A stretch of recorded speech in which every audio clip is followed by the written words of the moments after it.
BC 384-322 Greek തത്വചിന്തകനായ അരിസ്റ്റോട്ടിലാണ് ആദ്യമായി ഭൂമിയിൽ ജീവൻ എങ്ങനെ ഉണ്ടായി എന്ന് ചിന്തിച്ച് അതിനെ യുക്തിപരമായി വിശദീകരിക്കാൻ നോക്കിയ മനുഷ്യൻ.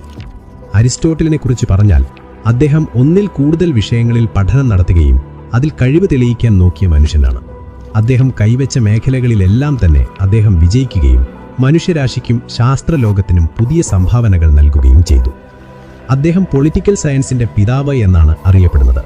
നമ്മൾ ഇന്ന് കാണുന്ന ലോകരാജ്യങ്ങളെല്ലാം തന്നെ ഉപയോഗിക്കുന്ന രാഷ്ട്രീയത്തിന്റെ അടിസ്ഥാന നിയമങ്ങളും തത്വങ്ങളും രൂപീകരിച്ചത് അദ്ദേഹമാണ്. ഇതുകൂടാതെ അദ്ദേഹം ബയോളജിയിലും കെമിസ്ട്രിയിലും ഫിസിക്സിലും അദ്ദേഹത്തിൻ്റെതായ സംഭാവനകൾ ലോകത്തിന് സമ്മാനിച്ചു.